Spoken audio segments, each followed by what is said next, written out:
Customs officers are at war with smugglers in the ports, airports, and at sea. Coming up, two suspects make a confession, and it could be Mark's first cocaine job.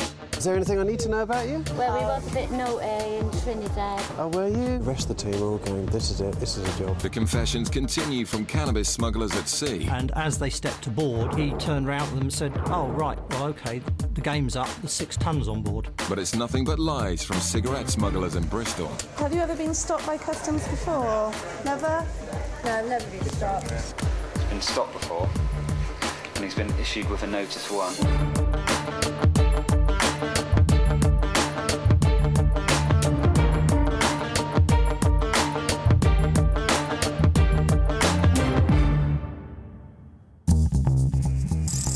In Gatwick's South Terminal, sniffer dog Badger is examining baggage arriving from the Caribbean. Customs dogs are possibly the most powerful tool in the fight against drugs, and all have their own skills. Badger is known as a cocaine specialist. He gives a clear indication on this black suitcase. The case is put back on the carousel and kept under surveillance. Whoever picks it up will then be stopped and searched to see if Badger's right.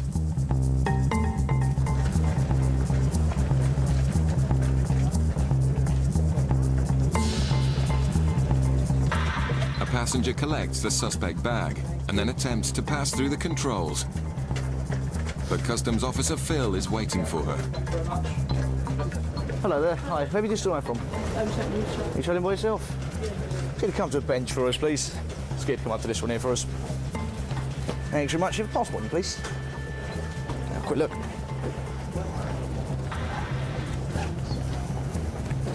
Right, these all your bags here? Did you pack them all yourself?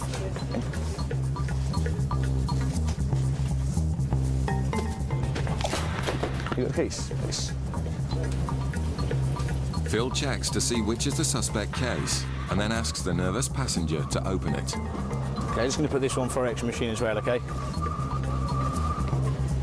Phil can't see anything yet, but an X-ray shows what looks like organic material in the wall of the case. So that's probably what we're looking for. I'll quickly go and do this, quickly go and spike it, just make sure.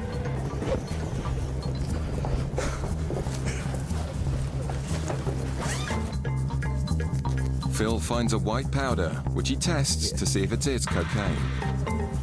Just see.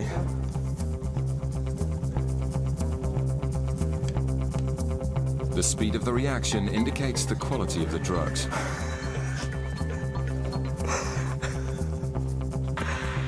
It's actually not reacting. It's gone now, look. It's sort of. It's obviously not very good quality.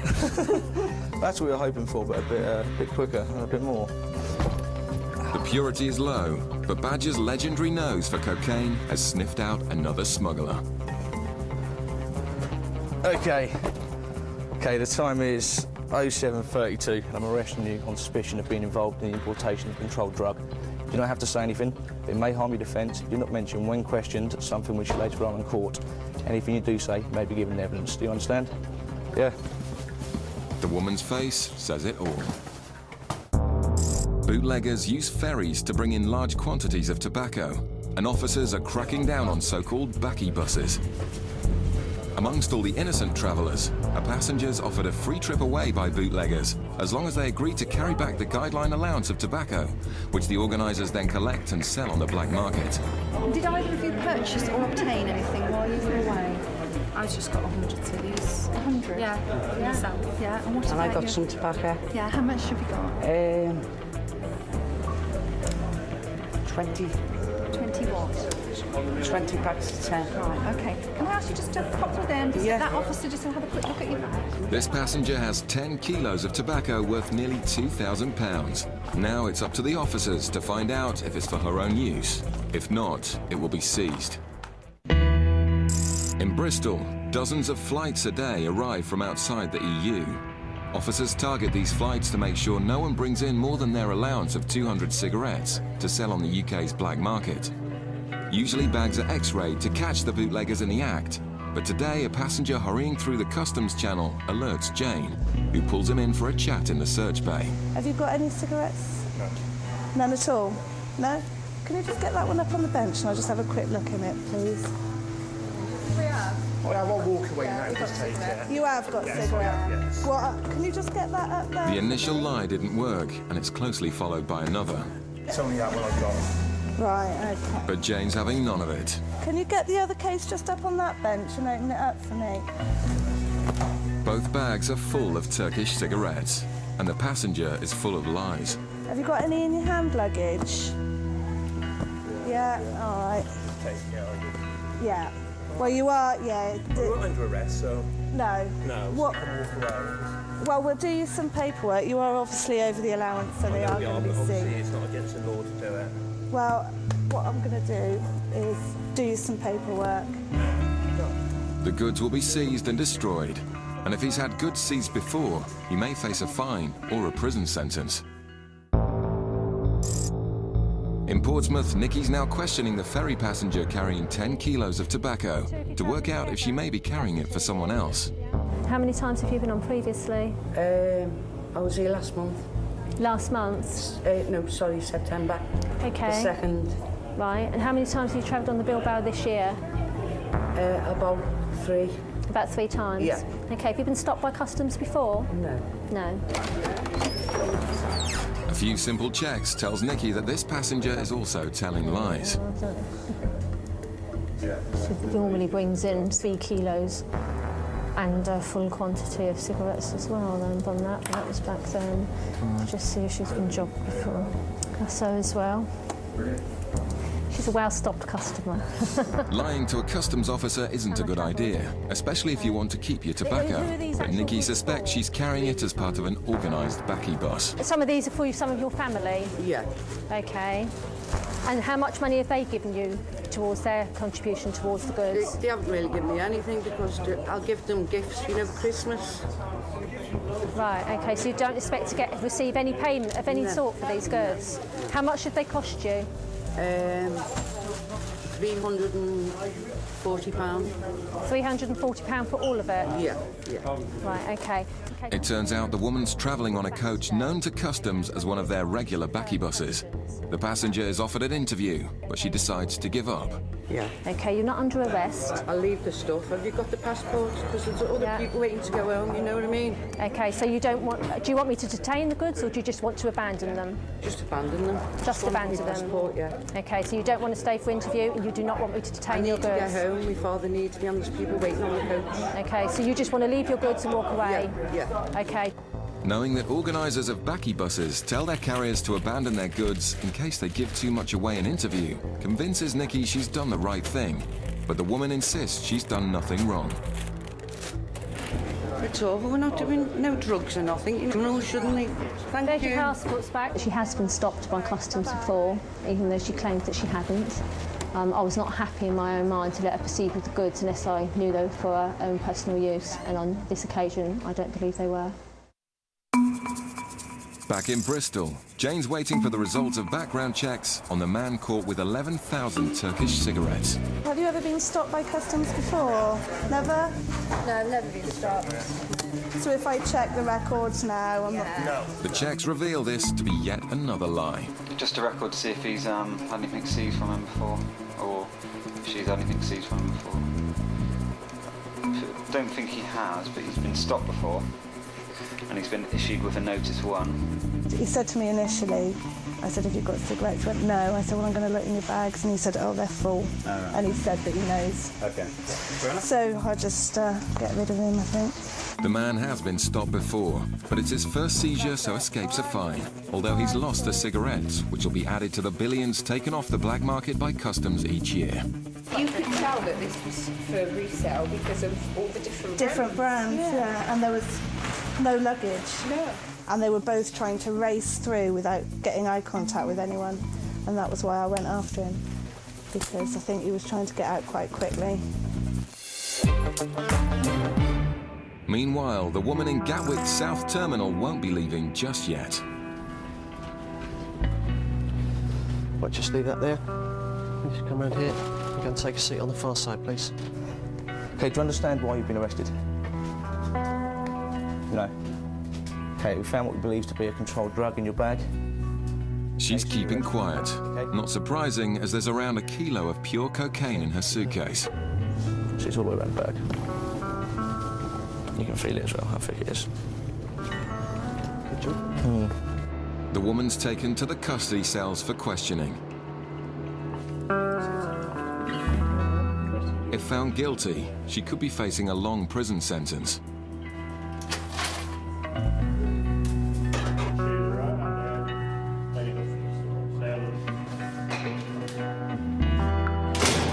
The drugs worth nearly £50,000 have been taken off the streets, and it's all thanks to Badger. There's always that time between the indication when they actually find it. Sometimes it can be up to sort of quarter of an hour before they actually give you the thumbs up there's something there. That's a bit of a worrying time. But with that indication, more or less knew there was something there straight away. Still to come, some odd behaviour arouses suspicion in Gatwick. Okay, has anybody asked you to bring anything back for them? Not this time. Not this time. Not this time. Coming up, officers board a yacht and find an honest drug smuggler. And as they stepped aboard, he turned round to them and said, "Oh, right, well, OK, the game's up, there's 6 tons on board." The UK's airports are where customs make most Class A seizures. Today in Gatwick, officers are waiting for targets suspected of bringing in cocaine from Trinidad. The 2 women could be the first cocaine job ever for new officer Mark.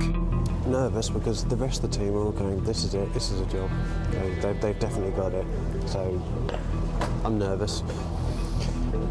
Really trying not to be. 2 drug couriers carrying 3 kilos of cocaine were found on this flight yesterday. These 2 women were meant to be on that flight, and their highly excitable behaviour is raising suspicions further. Thank you. Okay, has anybody asked you to bring anything back for them? Not this time. Not this time. Nah, not this time. We were too naughty to do it this time. Okay, right. Is it back to work then on Monday? No, children, we're housewives. Yeah, got a lot of Small housewives too. Cooking and cleaning. Obviously, just flying out somewhere very nice and... Jules, that was horrible. Oh, was it? Yeah, it was They're very so rough horrible. and rude. And their dogs are treated like rats. And we could be kidnapped. We had to be escorted everywhere we went. Okay. So it's going to sound a silly question, but obviously the tickets for getting out there and staying out there could be quite expensive. How did you pay for your tickets? Somebody provided us them. Oh right, that was nice of them. Who was that then? Was that Tony? that was nice of him. Why did he do that? It's got quite a lot of money, to be honest with you. Their behaviour and their story convince Mark that he's about to get his first cocaine seizure, but the first swab shows no trace. Completely clear. Chris joins Mark to dig a little deeper. Hello. Christopher. Oh, really? Right, now, do you need a hand? Yeah, would you like to sit my one? Actually, if you've just taken the words out of my mouth. Or do you want me to or if you want X-ray to this pop for this you? through, just... Yeah, well, it was just... Oh, yes. Oh, how exciting. Not as exciting as it sounds. I'd like an X-ray while I'm here. Well, we could actually arrange that if you wish. But not just yet. We'll cross that... We'll cross that bridge in a minute. Okay, that looks about done. Okay, I'll take this one away. Yeah, don't worry, we'll get that sorted. Can I come with you? That is obviously... There's something not quite right there. The fact is it's not opening and closing properly, which to me is a bit suspicious. Feels a little bit heavy at the bottom here. I'll just have a quick look. Where are you taking him, Malcolm? I'm sure he'll be as gentle as he can.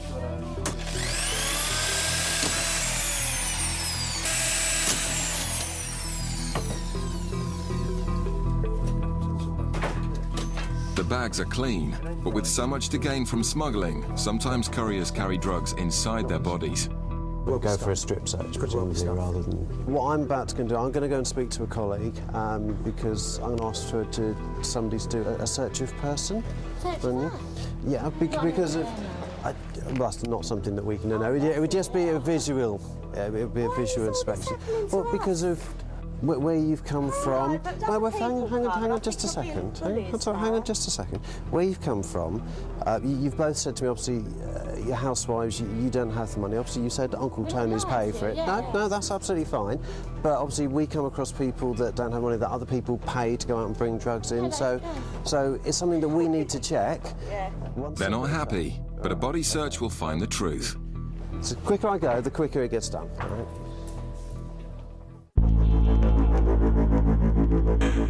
Officers aboard the cutters protect our coastline against drug smugglers, who are a constant but invisible threat. These high-powered ships operate in all weathers, but in September 2000, a storm off the coast of Cornwall drove them back into Falmouth in search of shelter. Always on the lookout for suspicious activity, they noticed another vessel taking refuge from the heavy seas. The vessel, rather than coming into Falmouth, it turned and went to the other side of Carrick Roads, which is into a small harbour, which is actually St Mawes. The officers thought it was a local, but then watched as it tied up in a dangerous position. As the tide started to go out, they realised that this mooring was actually on a mud bank or a sand bank, and the yacht was actually settling and starting to tip. Always ready to respond to a fellow sailor in need, the cutter decided to help. So they launched their onboard rigid inflatable, their rib, motored across into St Mawes Harbour, went to the vessel and challenged it. The officers had come to help, but the man on board was a smuggler who made a startling confession. And as they stepped aboard, he turned round to them and said, "Oh, right, well, OK, the game's up, there's 6 tons on board." The officers' act of charity had paid dividends. They were completely flabbergasted. The first reaction was, well, what do we do now? And then somebody managed to, well, I better get a notebook out and make a note of this, because effectively I've got a confession already before we go to court. At which point they arrested him. The skipper was a man called He led them into a cabin to see the drugs for themselves. There were bales of cannabis literally in every available space within the vessel.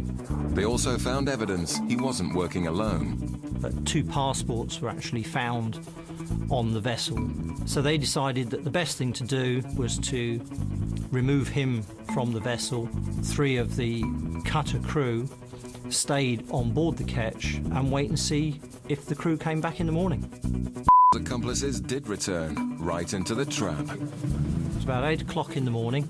2 men jumped into the cockpit of the yacht, and basically the cutter crew arrested them there and then. The men joined their skipper at the police station, where his unusually frank confessions continued. And he was presented to the custody sergeant. He was then asked, "What's your occupation?" To which he replied, "I'm a drug smuggler." This time, however, he'd failed. On the day of the trial, all 3 pleaded guilty to their part in the crime. Mr. was subsequently sentenced to 10 years imprisonment, Mr. to 4 years imprisonment, and Mr. to 5 years imprisonment. 3 more criminals were behind bars, thanks to the keen eyes of the officers and a stroke of luck. The street value at that time was estimated to be in the region of £14.5 million. At the end of the day, the vessel being forced into Falmouth was really the only reason that we were able to intercept this load. Without that, it's very unlikely anybody would have known that this consignment of drugs was on its way. Back in Gatwick's North Terminal, Mark is still hoping to find his first drug smuggler. His 2 female suspects are about to be searched. So far, they've cooperated, but the daughter is getting angry. The search, yeah, obviously I can... We're going to have a search. As soon as we've had that search, I think we should be able to leave. We've got children to get back to. You're delaying us for no reason. Once you've searched us, you know we have nothing on us, so why are we still holding your custody? Their story suggests they're carrying drugs, and Mark waits expectantly outside for the results. Bend over slightly. No, slightly. That's right, and part the cheeks of your bottom. The strip search finds nothing, but Mark refuses to give up just yet. A pair of shoes from the lady that we've just searched. I'm going to swab them with our tool that checks for drugs, as it can be an indication that they've swallowed drugs. So I shall do that, get a result.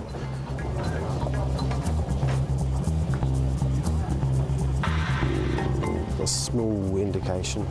The indication means Mark wants to do a body scan. 0.5, something to think about. With these indications, keen to go for an X-ray, which the mum has already sort of informally said she's happy to do. What about the daughter in terms of X-raying?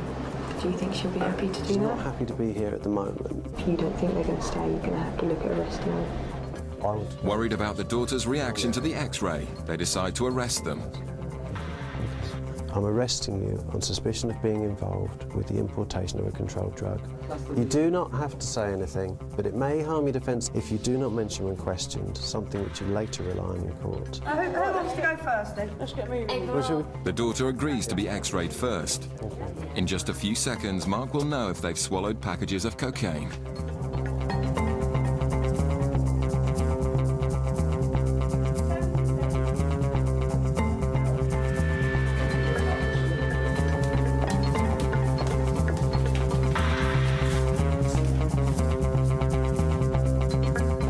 We ain't swallowed nothing, believe you me. Right. Against the odds, both scans are clear. And Mark admits that this won't be his first Class A drug bust. 7:58, you're unarrested. Thank you very much. Mark and the ladies part as friends. And you're glad we weren't smugglers, aren't you? Yes and no. I know. Because I haven't had my first... Catch of the day. Exactly. Well, I haven't had. Well, I'm still fairly new at this, and I haven't had my first successful job yet. Not that I'm wishing you particularly were a drug smuggler, but you know. But, and we do understand drugs is very bad in England, and we would not contribute to bringing in drugs.